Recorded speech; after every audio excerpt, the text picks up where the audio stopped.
Tu veux être un vrai leader, alors écoute bien. Faire confiance, c'est noble. Mais sans vigilance, c'est dangereux. La loyauté, elle ne s'achète pas, elle se mérite. Et quand on dit « ouais, diriger », ce n'est pas de briller en haut. C'est parfois encaisser en première ligne sans que personne ne remarque. Bonjour, dans cette vidéo, je te balance 5 vérités crues sur le leadership que personne ne t'a jamais dites. Alors si tu es prêt à sortir du mythe et entrer dans les réels, reste bien jusqu'à la fin de cette vidéo. Avant de commencer avec les 5 points clés sur le leadership qui vont, j'espère, changer votre perception du leadership en tant qu'entrepreneur, j'aimerais naviguer avec vous à travers une histoire. En général, je déteste les voix IA. Les mélodies des sons là, IA dérangeants. Mais celle-ci m'a été envoyée par un ami et je vous assure, l'histoire est tout simplement incroyable. C'est très profond, alors on va suivre ensemble et après je vais revenir vous narrer les 5 points très importants qui vont changer votre vie. On y va. Un jour, un homme acheta un âne pour la toute première fois de sa vie. Il était si heureux et fier de son nouvel animal qu'il décida de lui faire découvrir toute sa maison. Dans son enthousiasme, il monta avec l'âne sur le toit de sa vieille maison. De là-haut, il montra à l'âne les routes, les maisons de sa tribu, les chemins de son village. Il voulait que l'âne apprenne à reconnaître les environs, au cas où il devrait un jour rentrer seul à la maison. Mais le soleil se couchait, et il était temps de descendre l'âne pour le mettre dans la grange. L'histoire ici, c'est que le monsieur a acheté une âne, il a aimé, il a adoré, c'était sa première fois. Et tout ce qu'il a fait, c'était monter l'âne sur le toit. Suivez bien la profondeur de l'histoire. Et tout ce qu'il va essayer de faire, c'est lui montrer, regarde, c'est ça ma maison, regarde le village, les limites, regarde les horizons, regarde ce qui se passe ici, regarde. Dans l'espoir que l'âne verra cette confiance et tout, et afin que un jour, voilà, s'il veut rentrer à la maison, qu'il sache les chemins. Qu'est-ce qui va se passer? Ça arrive à la fin ici, les moments où ils doivent revenir et descendre. Et cela ressemble dans vos relations d'affaires ou même amoureuses et tout le reste, le moment où vous avez fait confiance. Tu vas très bien. Seulement, l'âne ne voulait plus redescendre. Il s'était attaché au toit. Il aimait cet endroit haut perché et refusait de bouger. L'homme essaya de le convaincre, puis de le tirer doucement, puis plus fort. Rien à faire. L'âne résistait, tapait du pied et poussait des cris puissants. J'aimerais encore pointer quelque chose ici pour clarifier. L'âne doit descendre. L'âne ne veut plus descendre. Lorsqu'il s'agit de collaborer avec les gens, il arrive un moment où vous faites confiance, où on vous a fait confiance. Une relation de confiance établie entre les gens. Souvent, dans les relations humaines, c'est que vous allez commencer une relation avec des gens, non seulement en affaires, en entrepreneuriat, même dans les cadres de relations amoureuses, vous commencez une relation avec des gens, vous vous respectez bien. Il y avait la confiance entre vous, il y avait l'humilité, il y avait les rapports de respect mutuel, il y avait les rapports d'exemple et de recherche de l'excellence.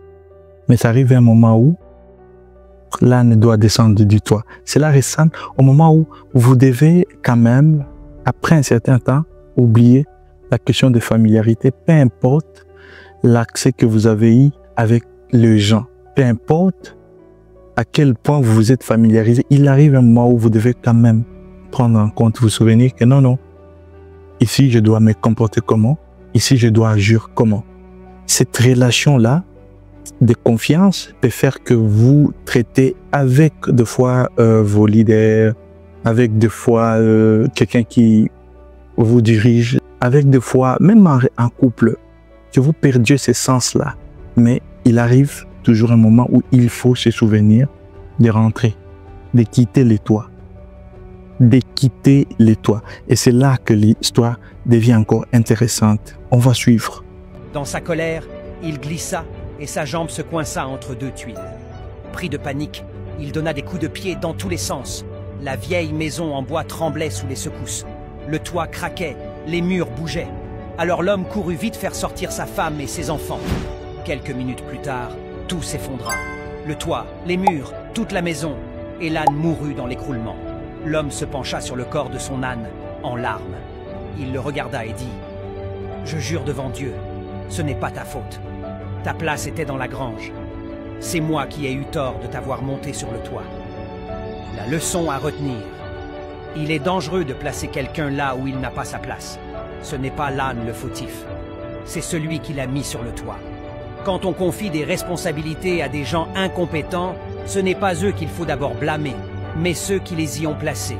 Car tôt ou tard, les dégâts arrivent. Tout le système s'écroule, la maison tombe.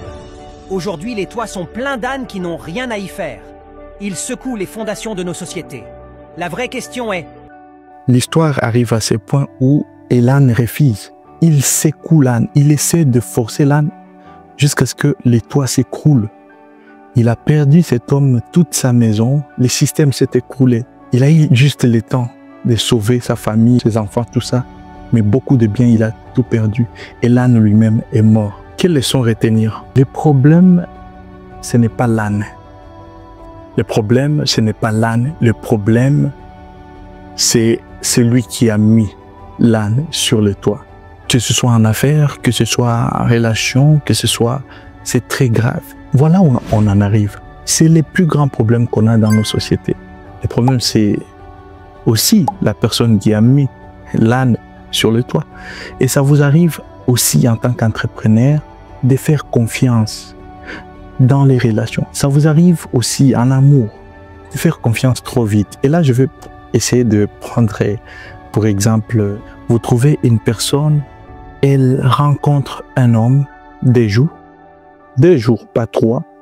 Déjà, vous écrivez des messages, ah, tu es la respiration, tu es ma vie, je ne peux pas vivre sans toi. Mais sérieux, des jours, vous dites déjà tout ça. Le problème, c'est qui? C'est vous qui avez mis l'âne sur le toit. Parce que il va vous jongler, il va abuser de vous. Vous saurez plus tard que le problème, c'était vous qui avez placé l'âne sur le toit. Notre société aujourd'hui est remplie d'ânes. Des gens qui sont comme cet âne. Une fois ils ont vu le toit, ben, ils refusent de redescendre. Ce n'est pas parce que, et ça il faut le rappeler, ce n'est pas parce que vous êtes en bon terme avec votre leader ou vos aînés ou vos dirigeants, même votre pasteur, votre imam, tout ça. C'est pas parce que vous êtes en bon terme et vous rigolez, vous êtes familier, que vous devez oublier les principes nécessaires qui régissent les rapports de gestion, les rapports entre les humains en ce qui concerne la gestion ou les pouvoirs. Oublier cela est grave. Et donc, comme j'ai promis de vous donner 5 vérités écrites, je vais le faire tout de suite. 5 choses que vous devez maîtriser, vous devez comprendre dans votre vie en ce qui concerne le leadership. Vous avez osé diriger les gens quelque part ou vous aspirez à le faire, d'acquérir de la sagesse. Numéro 1, la confiance se mérite, mais elle doit se surveiller. Alors, si vous gérez les gens, faire confiance, c'est essentiel pour bâtir une équipe solide. Mais ne confondez jamais la confiance et la naïveté. Restez transparent, c'est bon, ouais. Mais ayez des limites avec les gens que vous gérez ou les associés. Ça vous protège. Et ce n'est pas du tout des signes de méfiance envers les autres. Très important. Numéro 2, l'intuition va être un outil stratégique pour tout aspirant au leadership, tout celui qui essaye ou qui veut devenir un bon leader, développer votre intuition. Parfois, les signaux faibles, une attitude chez des gens, un mot, un regard, ça révèle plus que les grandes déclarations. Alors, le leadership, c'est aussi savoir écouter votre instinct. Quand les actes des gens, les actes que les gens sont en train de poser et les faits ne disent pas tout. Deux fois, vous allez les sentir. Développez votre intuition, soyez stratégique dans ce sens-là, parce que ça ne vous trompe pas. Numéro 3, la loyauté se construit. Elle ne s'impose pas. On ne peut pas forcer quelqu'un à être loyal. La seule responsabilité que vous avez en tant que leader, c'est de créer un environnement où la loyauté devient naturelle entre vous.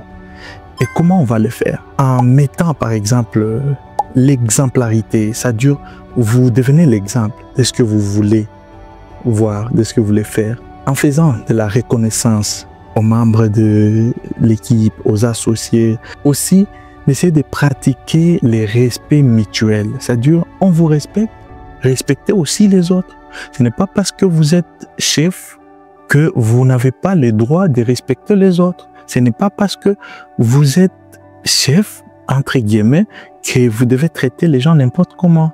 Alors, en étant l'exemple, en essayant d'avoir de la reconnaissance envers les efforts des autres et aussi de pratiquer les respects mutuels, vous construisez un climat où la loyauté devient naturelle. Mais que cela ne vous surprenne pas de réaliser un jour que parfois tout ceci ne peut pas suffire pour que une situation de déloyauté apparaisse. Numéro 4, ce qu'il faut comprendre en tant que leader, c'est de comprendre que diriger vous responsabilise. Être un leader ne signifie pas être à l'abri. Vous êtes sauvé, vous êtes à l'abri. Non. Au contraire, ça implique d'être en première ligne, de prendre les coups, de faire face de temps en temps aux trahisons sans perdre boussole. Vous devez traverser des moments où les gens vont parfois vous trahir, même de la trahison passive, minuscule, sans s'en rendre compte. Et vous devez accumuler ça et continuer sans perdre boussole. Numéro 5, et qui va encore renforcer tout ce que j'ai dit précédemment, c'est qu'il ne faut jamais chercher à contrôler les gens. C'est une quête banale. Cherche plutôt à développer ta résilience. Tout ce que tu peux apprendre, c'est à rebondir face aux échecs, face aux trahisons, face aux défauts, face au comportement des gens. Apprenez à rebondir, apprendre à tirer des leçons et donc apprendre à devenir plus fort et beaucoup plus fort après chaque tempête et même chaque trahison, chaque situation imprévue, chaque situation inconfortable. Et c'est comme ça que vous allez vous développer en tant que leader. Merci beaucoup d'avoir suivi cette vidéo. J'espère que l'histoire vous a parlé comme elle m'a touché, mais aussi que cette vidéo vous a inspiré à agir avec conscience et intention pour accroître votre capacité de leader parce que vous le pouvez.